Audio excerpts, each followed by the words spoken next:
Good evening to all. मैं अमरीश कुमार आप सभी प्यारे साथियों का अपने यूट्यूब चैनल मैथमेटिक्स पॉइंट पर हार्दिक अभिनंदन और स्वागत करता हूँ। जो उम्मीद है कि आप सभी प्यारे साथियों अच्छे मस्त और तंदुरुस्त होंगे। आइए हम लोग आज दूसरा क्लास है कोऑर्डिनेट ज्योमेट्री का। कुछ इंपॉर्टेंट पॉइंट आज के लिए होंगे जो इस चैप्टर से रिलेटेड है। यदि इस चैप्टर के हर एक क्वेश्चन को स्ट्रांग बनाना है तो इन सब की पॉइंट को, रिमार्क को, टिप्पणी को, ठीक है, अच्छी तरह से रिमेम्बर करके रखने पड़ेंगे। ठीक है, तो आइए सीधे हम बिना समय गंवाए सीधे अपने काम पर आते हैं। देखिए, ये है रिमेम्बर पॉइंट। ये जो आपको हमेशा याद रखनी पड़ेगी। ये छोटे छोटे क्वेश्चन में आपको हेल्प करने की जरूरत पड़ती है, तो इसको मैंने राइट कर दिया है। आप लोग भी इसको समझ लेंगे। The abscissa of a point is its perpendicular distance from y-axis। abscissa जो होता है, ठीक है, एक कोऑर्डिनेट है। ये आपका कार्टेशियन प्लेन है, एक्सिस है। ठीक है, ये एक्सिस है। इस एक्सिस में इसको हम वाई एक्सिस बोलते हैं और इसको एक्स डैश एक्स बोलते हैं। ये आपका ओरिजिन होता है जिसके कोऑर्डिनेट आपको पता है 0,0। अब इसमें कह रहा है कि एब्सिसा ऑफ ए पॉइंट, कोई भी पॉइंट होगा इस तरह का, किसको एब्सिसा कहते हैं और किसको ऑर्डिनेट बोलते हैं। तो किसी भी पॉइंट का abscissa is perpendicular distance from Y axis. Y axis से, जैसे इस पॉइंट है, यहाँ पे एक पॉइंट है, इस पॉइंट का कोऑर्डिनेट एक्स एंड वाई है। तो इसमें एब्सिसा पता करना है कि एब्सिसा क्या है। तो यह पॉइंट वाई एक्सिस से परपेंडिकुलर डिस्टेंस बताता है, परपेंडिकुलर डिस्टेंस। ये यहाँ पे एंटी, ये आपका एक्स। अब इसको यहाँ से मेजर तो कर नहीं पाएंगे, ये तो हमारा यहाँ पे लिखा होता है, इसीलिए इसी के नीचे हम देखेंगे कौन सा नंबर लिखा हुआ है। तो एब्सिसा हम आसानी से पढ़ लेते हैं कि परपेंडिकुलर डिस्टेंस है, इसलिए एब्सिसा को पहले ही लिखा जाता है। ठीक है, दूसरा कह रहा है द ऑर्डिनेट ऑफ पॉइंट, ठीक है, it's perpendicular distance from Y axis. अब ऑर्डिनेट फ्रॉम एक्स एक्सिस है, एक्स एक्सिस है, तो ये आपका ऑर्डिनेट होता है। तो ऑर्डिनेट क्या होता है, यहाँ से परपेंडिकुलर डिस्टेंस एक एक्स एक्सिस से होता है। ठीक है, ए एक्स एक्सिस है तो ये आपकी है। ठीक है, अब इसकी लेंथ हमको पढ़नी है कि कितनी है, कितनी जानकारी लेना है, तो इसे तो स्केल लगे होंगे, इसी के सामने देखेंगे कितना है।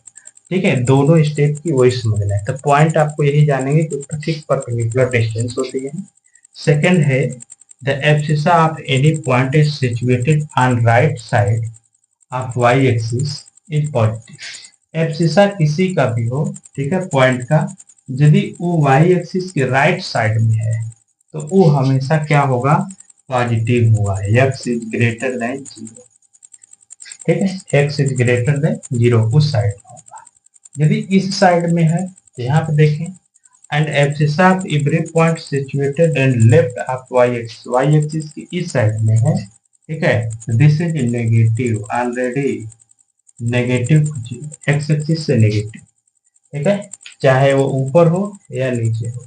वाई एक्सिस के ऊपर होगा तो इधर भी आप जाएंगे तो X is already positive, Y भी ऑलरेडी नेगेटिव, एक्स नेगेटिव। ठीक है, सेकंड क्या है, the ordinate of any point situated above X axis positive and every point below X axis is negative. ठीक है, ऑर्डिनेट किसको बोलते हैं, वाई। वाई यदि एक्स एक्सिस के अपवर्ड है, एबव है, तो ये आपकी पॉजिटिव ली जाएगी। Y is positive 0। लिखा गया है ordinate of any point situated above X axis, x axis से ऊपर हो, ठीक है, तो पॉजिटिव लेंगे। And the every point below the x axis, यदि वो नीचे है तो एक्स इज ऑलरेडी हमारा क्या हो जाएगा, लेस, नेगेटिव हो जाएगा, नेगेटिव लेंगे। ठीक है, तो नेगेटिव हम ले सकते हैं दोनों के केस में।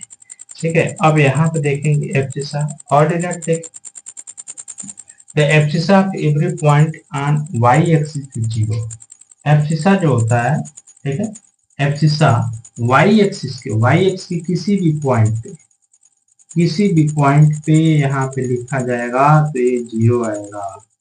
0 का माया वाई, यहाँ पे 0 का वाई, 0, y2, 0, y2 ये आएंगे। वाई एक्सिस पे किसी भी पॉइंट से हम चेक करेंगे वाई एक्सिस पे, तो इसमें एब्सिसा जो होता है पहला पॉइंट वो 0 होता है, 0। ठीक है, सेकंड कह रहा है एब्सिसा एवरी पॉइंट इज 0। इसी का ठीक रिवर्स कर रहा है the ordinate of every point on x axis is 0। ठीक है, अब एक्स एक्सिस का ऑर्डिनेट जो होगा, यहाँ पे एक्स एक्सिस, यहाँ पे एक्स एक्सिस, इसमें जो है हर एक पॉइंट यहाँ पे लिखेंगे x का मान 0, x1 का मान 0, x2 का मान 0, ठीक है, x3 का मान 0, x4 का मान 0। मतलब इफ इसमें y एक्सिस ऑलरेडी 0, हर एक केस में y एक्सिस 0 बनेगा। तो हम इस तरह से इस बातों को समझ सकते हैं। ठीक है, और ये आप जानकारी रखेंगे तो क्वेश्चन धीरे धीरे पढ़ने में आपको आसान होगा। ए इम्पोर्टेंट है, ए इम्पोर्टेंट है, ठीक है, और ये भी है, ये आपको शायद अच्छी तरह जानते हैं। आइए एक और की पॉइंट है, उसको भी हम देखते हैं कि उसको कैसे सॉल्व करेंगे। ठीक है, सॉल्व नहीं करना, उसको भी समझ लो। हाँ तो प्यारे साथियों हम देखें, एक दूसरी की पॉइंट है जो पहले वाले की पॉइंट से वेरी वेरी मोस्ट इम्पोर्टेंट है। ठीक है, यदि कोऑर्डिनेट ज्योमेट्री के कुछ सवाल को समझने हैं तो डिस्टेंस से रिलेटेड इस टाइप के कुछ फिगर हैं, फिगर की कुछ प्रॉपर्टी आपको याद है, एक बार फिर रिवाइज किया जाता है ताकि वो बातें अपडेट हो जाए, याद हो जाए। ठीक है, तो मैं क्या करता हूँ, देखिए यूजफुल पॉइंट्स। ठीक है, जैसे डिस्टेंस फार्मूला ऑलरेडी आपको पता है कि d is equal to in root x1 minus x2 के square plus y1 minus y2 के स्क्वायर। कोई दो पॉइंट दे देगा और पूछ देगा डिस्टेंस कितना है, लेकिन क्वेश्चन इतना बिल्कुल इजी नहीं पूछ सकता, तो आप फिगर में लेकर के चलेगा। कुछ डिफाइनाइट शेप के फिगर आपको याद है, जैसे रेक्टेंगल हो गया, रोम्बस हो गया, स्क्वायर हो गया, पैरेललोग्राम हो गया। ठीक है, इस टाइप के अनेक कुछ फिगर हैं, सर्किल हो गई। ठीक है, तो सर्किल आप जानते ही हैं, तो उनसे रिलेटेड कुछ प्रॉपर्टी यदि जानते रहेंगे तो हम प्रूव कर पाएंगे कि वो चारों पॉइंट या तीनों पॉइंट मिल करके ट्राइंगल बनाते हैं, पैरेललोग्राम बनाते हैं। तो कौन कौन ये टॉपिक्स हमको गिवन है। ठीक है, तो देखिए जैसे स्क्वायर प्रूव कर देगा, तो स्क्वायर प्रूव करने के लिए हमको 4 पॉइंट चाहिए, 4 पॉइंट। तो 4 पॉइंट चाहिए, तो स्क्वायर कहेगा प्रूव दैट, यदि सबको पॉइंट को ज्वाइन करें, ठीक है, ये सभी पॉइंट ऐसे ऐसे पॉइंट दे दे, तो कह देगा कि प्रूव दैट कि इसके सभी डिस्टेंस ऐसे मिलाने पे, ठीक है, कि ये स्क्वायर बनाते हैं। तो प्रूव दैट इसमें स्क्वायर होने के लिए क्या चाहिए, 4 साइड आर इक्वल, सभी साइड हमको इक्वल चाहिए। ठीक है, and diagonal are also equal, इनके चारों side A B C D equal तो होगा, लेकिन डायगोनल भी इक्वल होना चाहिए। ठीक है, इसके केस में हम कह सकते हैं A B equal B C equal C D equal D A. ये आपकी 4 साइड हो गई, और साफ कह दिया है कि डायगोनल आर इक्वल, तो ए का डायगोनल सी और बी का डी होता है। ठीक है, ये ध्यान रखना, ए दोनों डायगोनल इक्वल।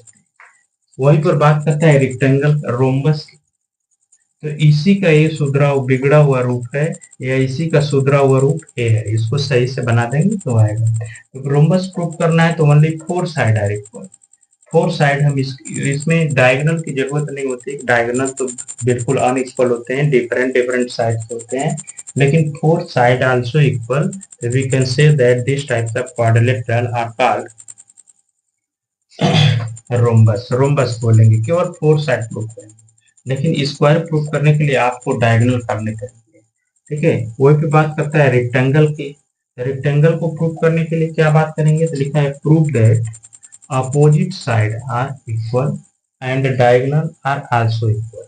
इस केस में हम क्या करेंगे कि रेक्टेंगल प्रूफ करना है, तो अपोजिट साइड आमने सामने की साइड ए है, ए है आपकी ए बी सी डी, तो ए साइड इसके इक्वल है, इसको अपोजिट साइड, और ए साइड इसके इक्वल है। अपोजिट साइड तो इक्वल कर लेंगे, साथ साथ पैरेलल हो सकता है कोई पैरेललोग्राम हो, तो उस बात से बचने के लिए हमको क्या करना पड़ेगा, डायगोनल आर आल्सो इक्वल, भाई डायगोनल हमको इक्वल दिखाने पड़ेंगे, ठीक है। अपोजिट साइड इक्वल होंगे, उसके साथ साथ डायगोनल भी हम इक्वल दिखाएंगे, तो हम कह सकते हैं कि these given figure are point to make a rectangle, एक रेक्टेंगल बनाएंगे। तीसरा केस है parallelogram prove that, parallelogram prove करना है तो इसमें अपोजिट साइड तो इक्वल होंगे, लेकिन लिखा गया are equal, diagonal are not equal, उनका डायगोनल यदि इक्वल नहीं है तो वो रेक्टेंगल नहीं है, वो क्या है, पैरेललोग्राम, ठीक है।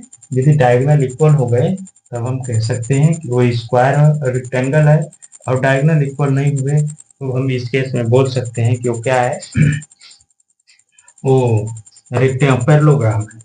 दूसरा रोम्बस कह रहा है कि rhombus but not a square, एक रोम्बस है लेकिन वो स्क्वायर नहीं है, ठीक है। तो इसके लिए prove that all side are equal, ठीक है, and diagonal are not equal. तो आप यहाँ पे एक काम कर लेंगे, स्क्वायर वाला तो बात समझ में आ गई। यही पे कह सकते हैं डायगोनल इक्वल नहीं है तो रोम्बस, डायगोनल इक्वल है, ठीक है, फोर साइड इक्वल है तो स्क्वायर, ठीक है, इस केस में आप बोल सकते हैं। तीसरा है if third point, if three point are collinear, ये देखिए हमारा इंपॉर्टेंट टॉपिक है, ठीक है, इंपॉर्टेंट बात बता रहा है कि कोई भी 3 पॉइंट हो, 3 पॉइंट आर कोलिनियर, तो prove that sum of distance between 2 points is equal to the third pair of point। ये समझते क्या है, ये थर्ड पेयर ऑफ पॉइंट कितने, सब 3 पॉइंट कोलिनियर हैं, एक ही लाइन में है, एक यहाँ पे है, एक यहाँ पे है, एक यहाँ पे है, ठीक है। इसके लिए बनाया ए बी सी, ठीक है। तो पहला आपका पेयर क्या होगा, फर्स्ट पेयर, फर्स्ट पेयर हमारा ए बी बनेगा, सेकेंड पेयर हमारा क्या बनेगा, बी सी बनेगा, और थर्ड पेयर हमारा बन जाएगा ए सी। फर्स्ट पेयर ए बी लिखा गया है, सेकेंड पेयर बी सी, और तीसरा कर रहा है थर्ड पेयर यहाँ से यहाँ, एक ही बार बी को भूल जाएंगे।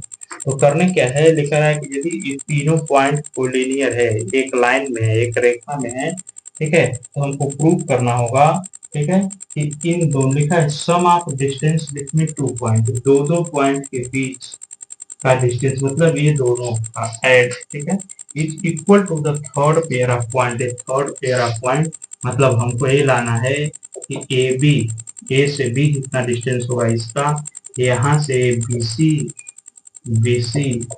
इक्वल टू ए सी आ जाए, इक्वल टू ए सी आ जाए, तो कह दीजिएगा कि ये तीनों पॉइंट क्या है, कोलिनियर है, ठीक है। तो ये इंपॉर्टेंट है, इस टाइप के क्वेश्चन बहुत सारे पूछे जा सकते हैं, ठीक है। तो आप दो पॉइंट के डिस्टेंस निकालेंगे, दोनों को स्प्रेड करेंगे, थर्ड पेयर हमारा बनेगा ए टू सी, ए से सी, यदि उसके इक्वल हो गया तो we can say that 3 point are called collinear, तीनों पॉइंट को हम कोलिनियर बोल सकते हैं, ठीक है। तो देखते हैं कुछ इसी से रिलेटेड क्वेश्चन नेक्स्ट वीडियो में। आज के लिए इतना ही। तो यदि आप जुड़ना चाहते हैं तो बिल्कुल जुड़े रहें, क्लास अच्छी लगती हो तो प्लीज़ लाइक शेयर जरूर करें। अब वीडियो आप लोगों के पास बिल्कुल पहुंच जाया करेंगे, एक से एक क्वेश्चन देखने को मिलेंगे, प्रैक्टिस आप आसानी से और खूब जम के कर सकते हैं। तब तक मैं आपके साथ रहूँगा जब तक आपका एग्जाम नहीं हो जाता है, ठीक है। ये एग्जाम तक आपकी मैं प्रिपरेशन कराऊंगा, सिर्फ देखते रहना, इतनी बातें तैयार करके रखना, और कल से आपको ढेर सारे क्वेश्चन डिस्टेंस फार्मूले पर जब भी पूछे जाएंगे तो इन्हीं सबसे फिगर से पूछे जाएंगे, ठीक है। तो thank you to all of you, मिलते हैं नेक्स्ट वीडियो।